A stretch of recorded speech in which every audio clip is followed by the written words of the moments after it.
வணக்கம் ஃப்ரெண்ட்ஸ். பாண்டியன் ஸ்டோரில் இன்னும் எபிசோடில் என்ன நடக்குதுன்னு ஒரு நட பார்த்துட்டு வரலாம் வாங்க. பாண்டியன் கடையில் உட்காந்துருக்க சரவணன் டெலிவரிக்கு பொருள்லாம் எடுத்து வச்சிட்டு இருக்காரு. ஏண்டா சரவணான்னு பாண்டியன் கூப்பிட அப்பாங்கிறாரு அவரு. ஆர்டர் போட்ட எல்லா ஜாமானும் வந்துருச்சா அப்படின்னு பாண்டியன் கேட்க, வந்துருச்சுப்பாங்கிறாரு சரவணன். சரின்னு பாண்டியன் வேலையை பார்க்க ஆரம்பிக்க, சரவணா பொருள் எடுத்து வச்சிட்டிங்களான்னு ஒரு லேடி வந்து கேட்குறாங்க. எடுத்து வச்சிட்டேங்கான்னு அவர் சொல்ல சரிப்பான்றாங்க.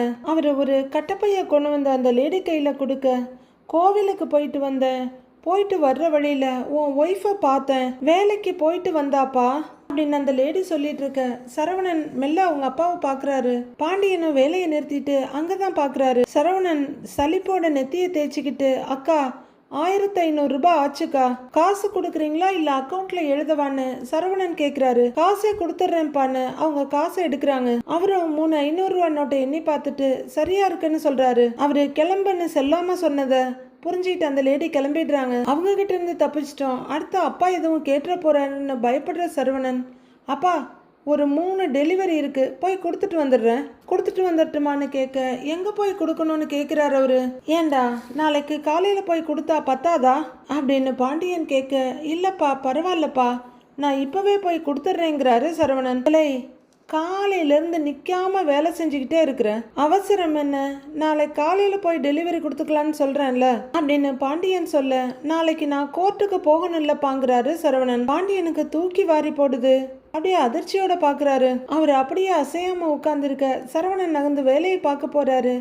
ஏண்டா இலையன்னு கூப்பிட திரும்பி பார்க்குறாரு. கொஞ்சம் பொறுடா, நீ என்னடா முடிவெடுத்திருக்கிறவன் அப்படின்னு பாண்டியன் கேட்க, இதோ இப்பவே போய் நான் டெலிவரி பண்ணிடுறேன்ப்பா அப்படின்னு பரபரக்கிறாரு சரவணன். எலே, நான் அதை கேட்கலடா, மயில விஷயத்துல என்ன முடிவெடுத்திருக்கிறேன்னு கேட்டேன் அப்படின்னு பாண்டியன் அழுத்தி கேட்க, அதுல புதுசா முடிவெடுக்கிறதுக்கு எதுவுமே இல்லையேப்பா அப்படிங்கிறாரு சரவணன். எலே, மயில பண்ணினதெல்லாம் தப்பு தான்டா, அதை நான் ஒன்றும் இல்லைன்னு சொல்லலை. ஏண்டா அந்த புள்ள பண்ணின தப்பை மன்னிச்சு அந்த புள்ளையை ஏற்றுக்கணும்னு கொஞ்சம் கூட யோசிக்க மாட்டியாடா அப்படின்னு பாண்டியன் கேட்குறாரு.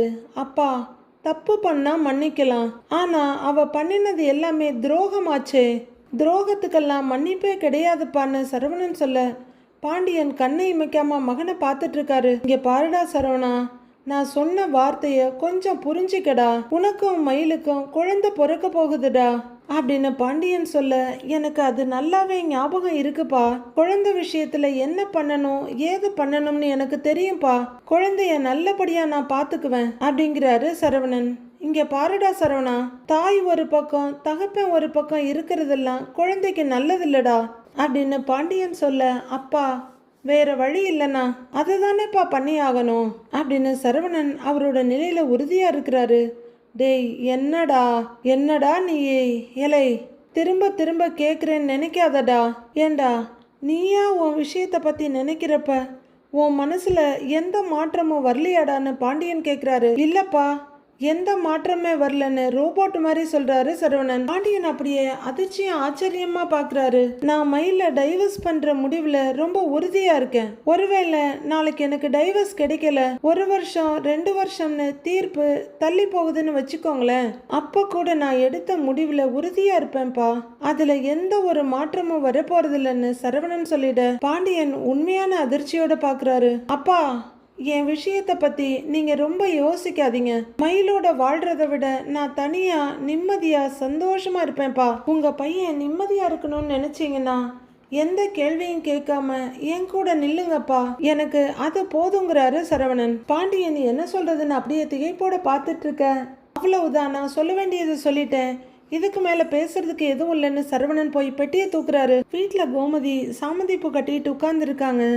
பாண்டியன் பையோட வர, என்னங்க இந்த நேரத்தில் வந்திருக்கீங்கன்னு கோமதி கேட்குறாங்க.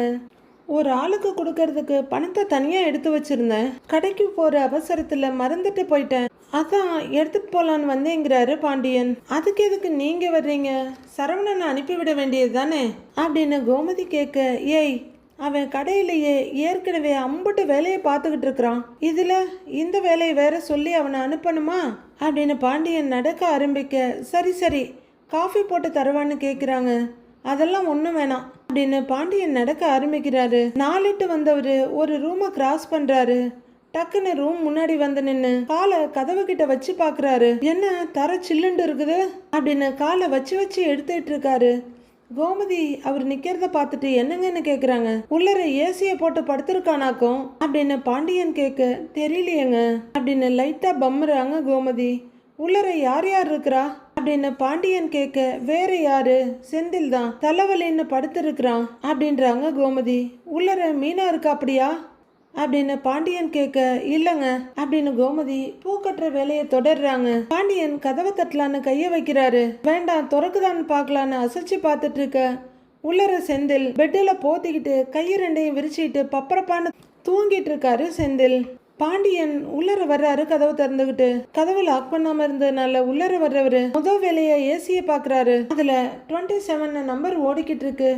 இதை பாக்குற கோமதி என்னங்க அப்படின்னு வந்து கதவை திறந்துட்டு உள்ளர வர்றாங்க. மறுபடியும் பாண்டியன் வந்து தூங்குற செந்தில பார்த்துட்டு ஏசிய பாக்குறாரு. பாத்தியா ஏசிய போட்டு படுத்திருக்கிறான் அப்படின்னு அவரு சொல்லிட்டு இருக்க செந்தில பாக்குறாங்க கோமதி. அவங்களும் ஏசிய பாக்குறாங்க. அடுத்த பாண்டியனை பார்த்துட்டு தூங்கட்டுங்க பாவம் புள்ளன்றாங்க கோமதி. இவன் வேலைக்கு போறப்பவே ராத்திரி கொஞ்ச நேரம் போட்டுக்கடான்னு தான் சொல்லுவேன். சும்மா இருந்துகிட்டு பட்ட பகல்லையே இப்படி ஏசிய போட்டு தூங்கிட்டு இருக்கிறான் பாரு அப்படின்னு பாண்டியன் சொல்ல அது இல்லைங்க அப்படின்னு கோமதி சொல்லிட்டு இருக்க செந்தில் தூக்கத்துல லைட்டா டிஸ்டர்ப் ஆகுறாரு. பேச்சு சத்தம் கேட்டு ஏதோ கனவாக்கம்னு லைட்டா கண்ணை முழிச்சு பாக்குறவரு கண்ட காட்சியில அப்படியே அதிர்ச்சி ஆகிடுறாரு. படக்குன்னு வாரி சுருட்டிக்கிட்டு எழுந்திருக்கிறாரு. வேலை இல்லாம வீட்டுல இருந்துகிட்டு இப்படி ஏசிய போட்டுக்கிட்டு படுத்திருந்தா யாரு கரண்ட் பில்லு கட்டுவாங்க அப்படின்னு ஆரம்பிக்கிறாரு பாண்டியன். டேய் நீ எல்லாம் ஃபேனை போட்டு தூங்குறதே அதிகம், இந்த லட்சணத்துல ஏசி வேற அப்படின்னு செந்தில பார்த்து அவர் சொல்ல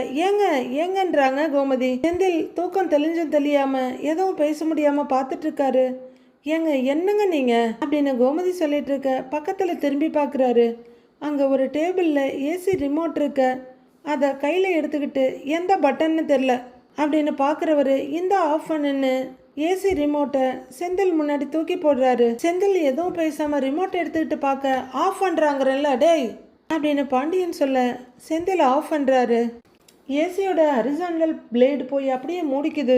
அதுக்கப்புறம் தான் பாண்டியன் திருப்தியா ரூமை விட்டு போக கோமதி மகனும் ஒரு பார்வை பார்த்துட்டு அவங்களும் போறாங்க. அவங்க போனதும் டென்ஷனா ரிமோட்டை தூக்கி பெட்டு மேலேயே போட்டுட்டு போர்வையை விசிறி அடிக்கிறாரு செந்தில். பாண்டியன் வேகமா வெளியே போகிறத விட்டுட்டு அவர் ரூம்குள்ள வந்துட ஏங்க அப்படின்னு கூப்பிட்டுக்கிட்டே கோமதியும் வர்றாங்க. எதுக்கு இப்போ அவனை அங்கே வந்து அந்த திட்டிட்டு வர்றீங்க அப்படின்னு கோமதி கேட்க ஏய் பட்ட பகல்ல ஏசியை போட்டுட்டு தூங்குறது அவசியமா அவனுக்கு, என்னாடி நினைச்சிட்டு இருக்கிறான் அவன் அப்படின்னு கத்துறாரு பாண்டியன். ஏங்க அன்னைக்கு மீனா கடைக்கு வந்து என்ன சொன்னுச்சு, நான் என்ன சொன்னேன் அப்படின்னு கோமதி கேட்க என்ன சொன்னீங்கன்னு திருப்பி கேட்குறாரு. அவனை திட்டுறதா இருந்தா தனியா திட்டுங்க, ரூம்குள்ள கூட்டிட்டு போய் திட்டுங்க, யார் முன்னாடியே திட்டாதீங்கன்னு தானே சொன்னீங்க அப்படின்னு பாண்டியன் கேட்க ஆமாங்கிறாங்க கோமதி. அதை தானே இப்ப பண்ணிட்டு வந்திருக்கேன் அப்படின்னு பாண்டியன் சொல்ல ஐயோ அப்படின்னு கோமதி ஏதோ சொல்ல வர்றாங்க. சும்மா எதையாவது சொல்லிட்டு இருக்காத அப்படின்னு அவரு பீரோவை திறக்க ஐயோ எத்தனை தடவை சொன்னாலும் காது கொடுத்து கேட்கறதே இல்லை. நாம ஒன்று சொன்னா இவரு ஒன்று பண்ணுவாரு, என்னத்த சொல்றது அப்படின்னு எரிச்சலா புலம்பிட்டு இருக்காங்க கோமதி. அப்போ அரசி பேக்கோட உள்ளர வர ஏன்பா இப்பதான் காலேஜ் விட்டு வரியாப்பான்னு பாண்டியன் கேட்குறாரு. ஆமாப்பா அப்படின்னு அரசி சொல்ல கோமதி அரசிக்கு ஏதாவது சாப்பிட கொடு இல்லைன்னா காஃபி போட்டு கொடு அப்படின்னு சொல்ல சரிங்கிறாங்க கோமதி. நான் கடைக்கு போயிட்டு வந்துடுறேன் அப்படின்னு அவரு பேக்கை எடுக்க அப்பா ஒரு நிமிஷம் பண்றாங்க அரசி. என்னப்பா அப்படின்னு பாண்டியன் கேட்க இன்னைக்கு கார்த்திகேயன் என்னை பார்த்து பேச வந்தாருப்பா அப்படின்னு அரசி சொல்ல ரெண்டு பேரும் திடுக்குன்னு பாக்குறாங்க. ஏய் என்னடி என்ன பேசுனா, கோவமா ஏதாவது பேசுனானா, ஏன் எல்லா விஷயத்தையும் சொல்லலன்னு திட்டுனானா அப்படின்னு கோமதி பரபரக்கிறாங்க. இல்லம்மா அதெல்லாம் அவங்க பொறுமையா கேட்டாக, நானும் பதில் சொன்னேன். இன்னைக்கு அண்ணனும் மாமாவும் அவரை பார்த்து பேசியிருப்பாங்க போல, என்ன நடந்துச்சுன்னு எல்லாமே தெளிவா சொல்லியிருக்காங்க அப்படின்னு அரசி சொல்ல ஓ அப்படின்னு கேட்ட கோமதி பாண்டியனை பாக்குறாங்க. ஆமா அந்த பையலை பார்த்து பேசினதா தான் கதிரும் சொன்னாங்கிறாரு பாண்டியன். ஏம்மா அந்த பையனுக்கு எல்லாம் புரிஞ்சுதா அப்படின்னு கோமதி கேட்க அப்படிதான் அவங்க சொன்னாங்க.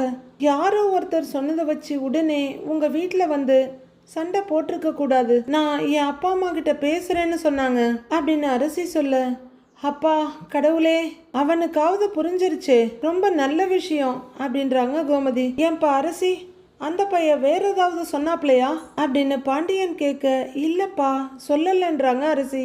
அரசி, எல்லா விஷயத்தையும் நம்ம சொல்ற மாதிரி சொல்லியாச்சு. இனிமே முடிவெடுக்க வேண்டியது அவங்க தான். அவங்க ஒரு நல்ல முடிவெடுத்தாங்கன்னா உன் வாழ்க்கையில ஒரு நல்லது நடக்கும். அப்படி எடுக்கலன்னா உன் வாழ்க்கையில வேற ஏதாவது ஒரு நல்லது நடக்கும்.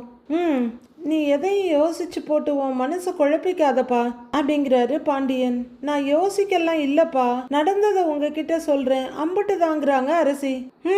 சரிப்பா, என்னண்டு பார்த்துக்கலாம், நான் வரேன் கோமதி அப்படின்னு பையன் எடுத்துக்கிட்டு கிளம்புறாரு பாண்டியன். சரி, நீ கை கால் மூஞ்சி கழுவிட்டு வா, நான் உனக்கு காஃபி எடுத்து வைக்கிறேன்னு கோமதியும் வெளியே போறாங்க. ரூம்குள்ள இருந்து செந்தில் எழுந்து வெளியே வர பாண்டியன் வெளியே போயிட்டு இருக்காரு. கோமதி கிச்சனுக்கு போறாங்க. இவரோட பெரிய ரோதனையா இருக்கு அப்படின்னு போற அப்பாவை பார்த்து தலையில அடிச்சுக்கிற செந்தில் மறுபடியும் ரூம்குள்ள வராரு. ஸ்டைலா ரிமோட்டை போட்டு தூக்கி ஒரு பிடி பிடிச்சிட்டு ஏசியை ஆன் பண்ணிட்டு கட்டில உட்கார்றாரு. பெரிய இவரு ஏசியை ஆஃப் பண்ணுன்னு சொல்லிட்டு போனா எங்களுக்கு மறுபடியும் ஆன் பண்ண தெரியாதா? ஏசி போட கூட உரிமை இல்லைன்னா என்ன வீடு இதெல்லாம், ச்சே அப்படின்னு மறுபடியும் போர்வையை போத்திக்கிட்டு மல்லாக்கப்படுத்த கண்ணு மூடிக்கிறாரு செந்தில். வீட்டில் பாக்கியமும் அவங்க வீட்டுக்காரரும் சோஃபால எதிரெதிரா உட்காந்துக்கிட்டு இருக்காங்க. அப்போ மயிலு பேக்கோடு வர, மயிலு அப்படின்னு கூப்பிட்டுட்டு எழுந்து வர்றாங்க பாக்கியம். மாணிக்கமும் கூடவே வர்றாரு. என்னம்மான்னு மயிலு கேட்க, வக்கீல் ஆஃபீஸ்லேருந்து எதுவும் ஃபோன் பண்ணாங்களா அப்படின்னு பாக்கியம் தயங்கிட்டே கேட்க, என்ன நாளைக்கு கோர்ட்டுக்கு போகிறத பற்றி பேசுறதுக்கா? எனக்கு போன வாரமே ஃபோன் பண்ணிட்டாங்க அப்படின்னு மயிலு சொல்ல, ஓ அப்படின்னு பார்க்குறாங்க பாக்கியம். மாணிக்கத்துக்கும் பாக்கியத்துக்கும் ஒரு மாதிரி இருக்கு. நாளைக்கு தான் நம்ம கோர்ட்டுக்கு போகிறது கடைசி நாள் இல்லை அப்படின்னு பாக்கியம் கேட்க, மயிலுக்கும் ஒரு மாதிரி சங்கடமாகுது. நாளைக்கே விவாகரத்து கொடுத்துருவாங்களாம் அப்படின்னு அவங்க அம்மா சொல்ல, தெரியுமேன்றாங்க மயிலு. அவங்க அம்மா ஒரு மாதிரி கலங்கி போய் நிற்க, அவங்க அப்பா இன்னொரு மாதிரி கலங்கி போய் நிற்கிறாரு. எல்லாம் தெரிஞ்சு எப்படி மயிலு கல்லு மாதிரி இருக்கிற அப்படின்னு பாக்கியம் கண் கலங்குறாங்க. வேற எப்படிமா இருக்க சொல்ற? அழுது ஆர்ப்பாட்டம் பண்ணணுமா அப்படின்னு மயிலு கேட்க, அவங்க அம்மா மூக்கு உறிஞ்சிக்கிட்டு, உன் வாழ்க்கை இப்படி முடிஞ்சு போச்சே மயிலு, நீ அதோ கதியா நிக்கிறியே, பார்த்து பார்த்து உனக்கு கல்யாணம் பண்ணி வச்சோம் மயிலு, அந்த வாழ்க்கையை நீ இழக்க போறது நினைச்சா எனக்கு தாங்க முடியல மயிலு அப்படின்னு பாக்கியம் ஒரு தாயா கண்ணீர் விட்டு அழ ஆரம்பிச்சிடுறாங்க. ஏம்மா, விவாகரத்து வாங்குறதுல நீ உறுதியா இருக்கியாம்மா? உன் முடிவுல எந்த மாற்றமும் இல்லையாம்மா அப்படின்னு மாணிக்கம் கேட்க, இல்லப்பா, எந்த மாற்றமும் இல்லைன்னு தெளிவா ஸ்ட்ராங்கா சொல்றாங்க மயிலு. அவங்க கலக்கத்தையும் கண்ணீரையும் இவங்க கிட்ட காமிச்சா அதுக்கு ஒரு கலகம் பண்ணிடுவாங்கன்னு அவங்களுக்கு தெரியும். அவங்க அப்பா தவிப்பா பார்க்க கொஞ்சம் யோசிக்கலாம் இல்லடி அப்படின்னு பாக்கியம் கேட்க, மயிலும் கொஞ்சம் கொஞ்சமா உடைய ஆரம்பிக்கிறாங்க. நான் யோசிச்சாலும் அவரு யோசிக்க மாட்டாரேம்மா, நான் ஒருத்தி மட்டும் யோசிக்கிறதால என்ன ஆகிட போகுது சொல்லு அப்படின்னு மயிலு சொல்ல, உன் வயிற்றுல ஒரு குழந்தை வளருதுடி அப்படின்னு பாக்கியம் சொல்ல, தெரியுமா, ஏன் குழந்தை தானேன்றாங்க மயிலு. புருஷன் இல்லாம ஒரு குழந்தைய வளர்க்கறது அவ்வளவு சாதாரணம் இல்ல மயிலு அப்படின்னு பாக்கியம் சொல்ல, அப்படின்னு பாக்குறாரு மாணிக்கம். எனக்கு தானேம்மா புருஷன் இல்ல, என் பிள்ளைக்கு ஒன்றும் அப்பா இல்லாம போயிடலையே அப்படின்னு மயிலு சொல்ல, பாக்கியம் வருத்தத்தோட உச்சி கொட்டிட்டு வேற பக்கம் பாக்குறாங்க. குழந்தைக்கு செய்ய வேண்டியதெல்லாம் செய்யறேன்னு தானே அவர் சொன்னாரு, அதெல்லாம் குழந்தைய அவர் பாத்துக்குவாருமா, தேவையில்லாம அதை நினைச்சு நீ கவலைப்படாத அப்படின்றாங்க மயிலு. உனக்கு புரியல மயிலு, ஒரு ஆம்பளை தொண்ணுங்கிறது ஒரு பொண்ணுக்கு ரொம்ப முக்கிய மயிலு அப்படின்னு பாக்கியம் சொல்ல, ஏன் ஆம்பளைங்க இல்லாமல் நிறைய பொண்ணுங்க தனியாக இருக்க தானே செய்கிறாங்க, சுயமாக வேலை செஞ்சு அவங்க வாழ்க்கையை அவங்க பார்க்க தானே செய்கிறாங்க அப்படின்னு மயிலு சொல்கிறாங்க.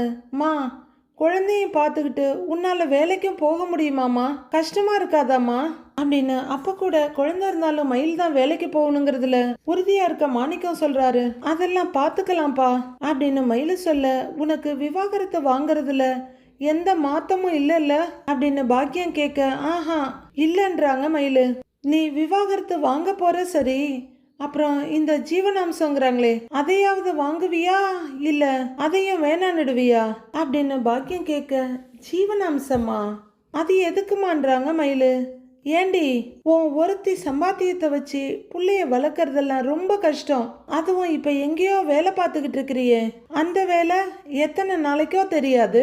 நாளைக்கே அந்த கிழவி மண்டைய போட்டுட்டான்னா உன் வேலை முடிஞ்சு போச்சு, அவ்வளவுதான் அப்படின்னு அப்படியே கண்ணீரை முழுங்கிட்டு கடகடன்னு சொல்லிட்டு இருக்காங்க பாக்யம். அட அப்ப பணம் தான் விஷயமான்ற மாதிரி மயில பார்த்துட்டு இருக்க. நீ என்ன பெரிய படிப்பா படிச்சிருக்கிற, கலெக்டர் வேலைக்கு போறேன்னு சொல்றதுக்கு அப்படின்னு அவங்க அம்மா சொல்ல, நான் என்ன படிக்காமையா இருந்தேன், நீங்க அனுப்பல அவ்வளவுதானே மயில முகத்தை திருப்பிக்கிறாங்க. மாப்பிள்ளை கிட்ட ஜீவனாம்சம் வாங்குறது தான் நல்லது. யோ என்னையா சொல்ற அப்படின்னு மாணிக்கத்துக்கிட்ட கேட்க, மயிலு கண்ணை மூடி அழுத்தமா, எனக்கு ஜீவனாம்சம்லாம் வேணான்னு அவங்க அம்மாவை பாக்குறாங்க, அறிவு கெட்டத்தனமா பேசுனா தொலைச்சு போடுவேன் தொலைச்சு அப்படின்னு பாக்கியம் மிரட்ட, மயில கொஞ்சம் மிரண்டு போய் பாக்குறாங்க. ஜீவனாம்சம் நீ வாங்கிதான் ஆகணும் அப்படின்னு பாக்கியம் சொல்ல, மயில அதிர்ச்சியோட பாக்குறாங்க. மா ஜீவனாம்சம் வாங்குறது மட்டும் இல்லம்மா, நீ மாப்பிள்ளையோட சொத்துலயும் ஒரு பங்கு கேட்கணும் அப்படிங்கிறாரு மாணிக்கம். புரிஞ்சுதா என்ன அப்படின்னு பாக்கியம் கேட்க, எனக்கு யாரோட சொத்துலையும் பங்கு வேண்டாம் அப்படிங்கிறாங்க மயிலு. வாய மூடு, வீம்பா பேசி உன் வாழ்க்கைய தொலைச்சிக்கிறது தான் பரவாயில்ல, பிறக்க போற புள்ளையோட வாழ்க்கையும் தொலைச்சிடாத. இதோ பாருடி, குழந்தையோட எதிர்காலத்தை நினைச்சாவது அம்மா சொல்றத கேளு அப்படின்னு பாக்கியம் கத்துறாங்க. ஜீவனாம்சம் சொத்துல பங்கு எல்லாத்தையுமே நீ நாளைக்கு கோர்ட்ல கேக்குற, இல்லன்னு பையன் அம்பிட்டு தான் சொல்லிட்டேன் அப்படின்னு பாக்கியம் உள்ளர போயிட்ட. ஐயோ நான் மட்டும் தனியா நிக்கணுமா அப்படின்னு பாக்குற மாணிக்கம் பாக்கியம்னு கூப்பிடுறாரு. இருந்தாலும் நம்மளும் ஏதோ கருத்து சொல்லி வைப்போன்னு, ஏமா நாங்க சொல்றத கேக்குறது தான் உனக்கும் உனக்கு பிறக்க போற குழந்தையோட எதிர்காலத்துக்கும் நல்லதுமா, நீயா ஏதாவது முடிவெடுத்து எல்லாத்தையும் குழப்பி விட்டுறாதமா அப்படிங்கிறவரு கவலையோட அங்கிருந்து கிளம்புறாராம். கொஞ்ச நேரம் அப்படியே உறைஞ்சு போய் நிக்கிற மயிலு மெதுவா வைத்து தடவி பாக்குறாங்க. அவங்க சொல்றபடி கேட்கலாமா இல்ல நம்ம முடிவுப்படி இருக்கலாமான்னு யோசிக்கிறாங்க. ராத்திரி ஆகுது. நைட்டு திண்ணையில கதிர், பழனி, செந்தில் 3 பேரும் நின்று வானத்தை பார்த்துட்டு பேசிட்டு இருக்காங்க. நாளைக்கு அண்ணனோட கேஸ் ஹியரிங்க்கு வருது அப்படின்னு கதிர் சொல்ல, அதை பத்தி தான் நானும் யோசிச்சுட்டு இருக்கேன்றாரு செந்தில். அப்போ சரவணன் எப்படி இருக்கான்னு பழனி கேட்க, நல்லா இருக்கிற மாதிரி தான் காட்டிக்குது மாம்சு, ஆனா நெசமாலுமே நல்லா தான் இருக்குதான்னு தெரியல அப்படின்னு செந்தில் சொல்ல, அப்படின்னு தலையாட்டுறாரு. கேட்டாலும் சொல்லாது அப்படின்றாரு செந்தில். ஆமாமா எல்லாத்தையும் மனசுக்குள்ளேயே வச்சுக்குவான் அப்படின்னு பழனி சொல்லிட்டு இருக்கும்போதே சரவணன் வீட்டுக்குள்ள இருந்து வர்றாரு. ஏய் அப்படின்னு அவரு சரவணனை பார்க்க, என்ன 3 பேரும் இங்கேதான் இருக்கீங்களா அப்படின்னு சரவணன் கேட்க, 3 பேரும் ஏதோ புது ஜீவராசிய பாக்குற மாதிரி அவரை பாக்குறாங்க. வர்றீங்களா மாப்பிள்ளைங்களா, நம்ம 4 பேரும் வெளியே போய் நல்லா பரோட்டா சாப்பிட்டு வரலாம் அப்படின்னு பழனி சரவணனை சாந்தப்படுத்த முயற்சி பண்றாரு. என்ன மாம்சு பரோட்டான்னு சொல்றீங்க அப்படின்னு செந்தில் கேட்க, ஏய் அங்க பாரு அப்படின்னு எங்கேயோ வெறிச்சு பார்த்துட்டு இருக்க சரவணனை ஜாடையா காட்டுறாரு பழனி. ஓ அப்படியான்ற மாதிரி அங்க பாக்குற செந்தில், போலாம் மாம்சுங்கிறாரு. புரிஞ்சிருச்சான்னு ஜாடையா கேட்க, அவரும் ஆமான்னு தலையாடுறாரு. போலாமாண்ணே போலாமா அப்படின்னு கதிர் மாறி மாறி கேட்கிறாரு. பரோட்டாலாம் வேண்டாம், அம்மா ஏதோ சமைச்சு வச்சிருப்பாங்க, நாம அதையே சாப்பிட்டுக்கலாம் அப்படின்னு சரவணன் அதுக்கு ஒரு அணைய போடுறாரு. என்னடா இப்படி சொல்றான்னு பாத்துட்டு இருக்க, இல்லன்னா அம்மா சத்தம் போடுவாங்கன்றாரு அவரு. சரி அப்படின்னா நாமெல்லாம் படத்துக்கு போவோமா அப்படின்னு பழனி கேட்க, மாமா இப்ப எதுக்கு மாமா படத்துக்கு அப்படின்னு சரவணன் கேட்க, சும்மா போயிட்டு வரலாம் மாப்பிள்ளைங்களா அப்படின்னு பழனி சொல்றாரு. வேண்டாம் மாமா அப்படின்னு வெறப்பா நிக்கிறாரு சரவணன். அண்ணே புது படம் ஒண்ணு வந்திருக்குன்னு நல்லா இருக்குன்னு வேற சொல்றாங்க, சும்மா தான் போயிட்டு வருவோமேங்கிறாரு செந்தில். இல்லடா நான் வரலங்கிறாரு அவரு. சரி படத்துக்கு வேண்டாம், சும்மா காலார நடந்துட்டு வருவோமே அப்படின்னு செந்தில் கூப்பிட, நல்ல ஐடியான்னு நினைக்கிற பழனி நடக்கலாமேங்கிறாரு. நடக்கலாம் நல்லாதான் இருக்குங்கிறாரு கதிர். எதுக்குடா இந்நேரத்துல நடந்துகிட்டு அப்படின்னு அத்தனைக்கும் அணைக்கட்டுறாரு அவரு. அட சும்மா தானேப்பா, சும்மாவே நின்றுட்டு இருக்கிறதுக்கு போர் அடிக்குது இல்லைங்கிறாரு பழனி. ஏதாவது பண்ணணும், ஒன்றும் இல்லைன்னா சரி மொட்டை மாடிக்கு போவோமா, ஜாலியா அரட்டை அடிச்சிட்டு இருக்கலாமேங்கிறாரு பழனி. அவரு ஜாலியா கைய கால ஆட்டிட்டு சரவணனை பார்க்க அவரு அப்படியே நின்று இருக்காரு. பதிலே சொல்ல மாட்டேங்கிறான் அப்படிங்கிற பழனி சரவணனை பார்க்க, சரவணன் பழனியவே பார்த்துட்டு இருக்காரு. என்னப்பா அப்படி பார்க்குற அப்படின்னு கேட்க, இல்லை நான் சோகமா இருப்பேன்னு நினைச்சு நீங்க 3 பேரும் என்னை குஷிப்படுத்த பாக்குறீங்களா அப்படின்னு கேட்க, ஐயோ உஷாராயிட்டானே அப்படின்னு மனசுக்குள்ள திக்குன்னு பாக்குறாரு பழனி. கதிரை திருதர்னு பாக்குறாரு. சொல்லுங்க அதானே பிளான் பண்றீங்க அப்படின்னு சரவணன் கேட்க, தெரிஞ்சிருச்சா எல்லாம் தெரிஞ்சிருச்சான்ற மாதிரி பழனி மனசுக்குள்ள சொல்லிக்கிறாரு. என்ன, கோர்ட்ல நாளைக்கு கடைசி ஹியரிங் வருது, நான் வருத்தமா இருப்பேன்னு நினைச்சிட்டு இருக்கீங்களான்னு சரவணன் கேக்குறாரு. அப்ப நீ வருத்தமா இல்லையான்னு கதிர் கேட்க, நான் வருத்தமா எல்லாம் இல்லடா, சொல்ல போனா நாளைக்கு தான் லாஸ்ட் ஹியரிங் நினைச்சு நான் சந்தோஷமா இருக்கேன் அப்படின்னு சரவணன் சொல்ல 3 பேரும் அவரை விசித்திரமா பாக்குறாங்க. நெசமாவானே சொல்ற அப்படின்னு செந்தில் கேட்க, அட ஆமா சத்தியமாங்கிறாரு அவரு. மயிலு இந்த வீட்டை விட்டு போனாலும் முழுசா என் வாழ்க்கையை விட்டு போகலல்ல, நாளைக்கு தீர்ப்பு வந்த பின்னாடி என் வாழ்க்கையை விட்டு ஒரேடியா போயிடுவா, அதுக்கப்புறம் நிம்மதியா சந்தோஷமா இருக்க போறேன் அப்படின்னு சரவணன் ஒப்பிச்ச மாதிரி சொல்லிக்கிட்டு இருக்க, வருத்தமே இல்லையாடா அப்படின்னு வியந்து பாக்குறாரு பழனி. அண்ணே இவ்வளவு நடந்திருக்கு, நீ கொஞ்சம் கூட ஃபீல் பண்ணலையான்னு கதிர் கேக்குறாரு. இல்லடா நான் ஃபீல் பண்ணல, மயில நான் என்னைக்கோ என் மனசுல இருந்து இறக்கி வச்சுட்டேன், இனிமே அவ இல்லங்கிறது எனக்கு சந்தோஷம்தான் அப்படின்னு விடுவிடுன்னு வெடுக்குன்னு சொல்றாரு அவரு. நம்ம கிட்ட நடிக்கிறானா அப்படின்னு பாக்குறாரு பழனி. என்ன அப்படின்னு 3 பேரையும் பார்த்து கேட்க, ஒன்னும் இல்லைன்னு, நீ சந்தோஷமா இருந்தா அது எங்களுக்கும் சந்தோஷம்தான் அப்படின்னு கதிர் சொல்ல, ஏய் நாளையிலிருந்து நான் ரொம்ப சந்தோஷமா தான் இருப்பேன் அப்படிங்கிறாரு சரவணன். அண்ணே ஏண்ணே நீ அவங்க கிட்ட அப்படின்னு ஆரம்பிக்கிற செந்தில், இல்ல ஒன்னும் இல்ல விடுன்னு முடிச்சுக்கிறாரு. சொல்லுடா ஏதோ சொல்ல வந்தியே சொல்லுங்கிறாரு சரவணன். நீ அவங்க கிட்ட பேசிக்கிட்டு தான் இருக்கியா அப்படின்னு செந்தில் தயங்கிட்டே கேட்க, யாரு மயில் கிட்டியாங்கிறாரு சரவணன். இல்ல இல்ல அவங்க அண்ணே அஞ்சலி அப்படிங்கிறாரு செந்தில். நெத்திய தேய்க்கிற சரவணன், இல்லடா இப்பெல்லாம் நான் அஞ்சலி கிட்ட பேசுறதே இல்லை, எப்படி என் வாழ்க்கையில திடீர்னு வந்தாலோ அதே மாதிரி திடீர்னு போயிட்டா, அந்த மாத்திரையோட பவரோ என்னமோ தெரியலடா, இப்பெல்லாம் அந்த மாதிரி யோசிக்கிறதே இல்லை, பார்த்துக்குவோம் என்ன நடக்குதுன்னு அப்படின்னு அவர் பேசுறது ஏதோ குருட்டு தைரியத்துல பேசுற மாதிரி தான் இருக்கு. அவர் இன்னமும் அந்த டிப்ரெஷனோட பிடியில இருந்து முழுசா வெளியில வரல, எந்த உணர்ச்சியும் இல்லாத ரோபோ மாதிரி பேசிட்டு இருக்காரு. பழனி ஆன ஆச்சரியமா பார்த்துட்டு இருக்க, சரி எனக்கு தூக்கம் வருது நான் போறேன் அப்படின்னு சரவணன் ரோபோட் மாதிரியே திரும்பி உள்ளர நடக்கிறாரு. 3 பேரும் யோசனையும் குழப்பமுமா பார்த்துட்டு நிக்கிறாங்க. எதிர் வீட்டுல தான் வேல்ஸ் வீட்டுலங்க அந்த குட்டிச்சாத்தான் குமரவேல் பெட்ல உட்கார்ந்து இருக்காரு. அவருக்கு தூக்கமே வரல. அங்க வர்ற சுடர், ஏங்க சாப்பிட வருவீங்களாம், கீழே அத்தை கூப்பிட்டாங்க அப்படின்னு கூப்பிட, எனக்கு சாப்பாடெல்லாம் வேணாங்கிறாரு. ஏன் வேண்டான்னு சுடர் கேட்க, அதை கேட்டு தெரிஞ்சுக்கிட்டு நீ என்ன பண்ண போறேங்கிறாரு. நான் ஒன்னும் செய்ய போறது இல்ல, ஆனா கீழே கேட்பாங்கல்ல அவங்களுக்கு நான் சொல்லணும் இல்ல அப்படின்னு சுடர் கொஞ்சம் கடுகடுன்னே கேக்குறாங்க. ஓகே குமரவேலுக்கு ஏத்த ஆளா தன்னை மாத்திக்கிறாங்க போல இருக்கு. ஏய் என்ன பேச்செல்லாம் ஒரு தினுசா இருக்கு அப்படின்னு குமரவேல் கேட்க, போடா என்ன பிஸ்தாவன்ற மாதிரி முகத்தை திருப்பிக்கிறாங்க அவங்க. மத்தியானம் என்னமோ நீ என்கிட்ட பெரிய இவ மாதிரி பேசுன, என் புத்திக்கு தான் என்னென்னமோ நடந்திருக்குன்னுலாம் சொன்ன, என்ன உடம்புல கொழுப்பு அதிகமாயிடுச்சா உனக்கு அப்படின்னு குமரவேல் கேட்க, கொழுப்பெல்லாம் ஒன்றும் அதிகமாகல அப்படின்னு சொல்லிட்டு திரும்பி நடக்க போறாங்க. இவர் ஏன்னு கத்த திரும்பி பாக்குறாங்க. பேசிக்கிட்டே இருக்கேன் நீ பாட்டுக்கு போய்கிட்டே இருக்கிற, என்ன திமிர் பிடிச்ச ஆடுறியா அப்படின்னு குமரவேல் கேட்க, நான் ஒன்னும் திமிர் பிடிச்செல்லாம் ஆடல, நீங்க தான் அரசியோட நினைப்புல ஆடிக்கிட்டு இருக்கீங்க அப்படின்னு சுடர் சொல்ல அவரு அதிர்ந்து போய் பாக்குறாரு. அரசி யாரை கல்யாணம் பண்ண உங்களுக்கு என்ன, உங்களுக்கு கல்யாணம் ஆனதை நினைச்சு அவ வருத்தப்பட்டுக்கிட்டு இருக்காளா? இல்ல இல்ல அப்படின்னு அவங்க வெடுக்கு வெடுக்குன்னு கேட்டு விட குமரவேல் அதிர்ச்சியோடவே பாக்குறாரு. அப்ப அவளுக்கு கல்யாணம் ஆனதை நினைச்சு நீங்க ஏன் வருத்தப்பட்டு இருக்கீங்க? அரசிய உங்க வாழ்க்கையில இருந்து விலக்கிடுறதுக்கு உங்களுக்கு என்ன பிரச்சனைங்கிறாங்க சுடர். ஏய் அப்படின்னு கத்திக்கிட்டே எழுந்து நிக்கிறவரு, அம்புட்டு சீக்கிரம்லாம் அவளை என் வாழ்க்கையில இருந்தெல்லாம் விலக்கிட முடியாது. கொஞ்ச நாள் முன்னாடி வரைக்கும் நீ இருக்கிற இதே இடத்துல தான் அவளும் இருந்தா, இப்பவும் என் மனசை விட்டு அவ முழுசா போகல அப்படின்னு குமரவேல் சொல்ல, அப்ப அரசி தான் உங்க மனசுல இருக்கான்னா என்ன எதுக்கு கல்யாணம் பண்ணீங்க அப்படின்னு மஞ்சக்கயிறு எடுத்து அவர் முன்னாடி நீட்டுறாங்க. உன்னை என்ன நான் ஆசைப்பட்டா கல்யாணம் பண்ண, வேற வழி இல்லாம கல்யாணம் பண்ணிக்கிட்டேன்னு தலையில அடிச்சுக்கிறாரு. சுடர் பயங்கரமா முறைக்க ஆரம்பிக்கிறாங்க. ஏய் அததான் நான் உடனே உங்ககிட்ட ஃபர்ஸ்டே சொல்லிட்டேன்ல, அப்புறம் என்ன என்ன பாக்குற, நிஜமாவே உன்னை நான் வேற வழி இல்லாம தான் கல்யாணமே பண்ணிக்கிட்டேன். உன் அம்மாவும் அப்பாவும் பணத்துக்கு ஆசைப்பட்டு உன்னை எனக்கு கல்யாணம் பண்ணி கொடுத்துருக்காங்க, மத்தபடி எனக்கு உன்னை பிடிக்கவோ உண்மையில அன்பு இல்லாமோ எதுவும் கிடையாது அப்படின்னு குமரவேல் மறுபடியும் சுடர அதிர வைக்கிறாரு. என்ன பாய் அடிச்சு போய் நிக்கிற, ஏதாவது பேச வேண்டியது தானே? மத்தியானம் அங்க நின்னு வக்கனையா பேசுனல்ல, அந்த மாதிரி ஏதாவது பேசு அப்படின்னு அவரு கத்திக்கிட்டு இருக்க.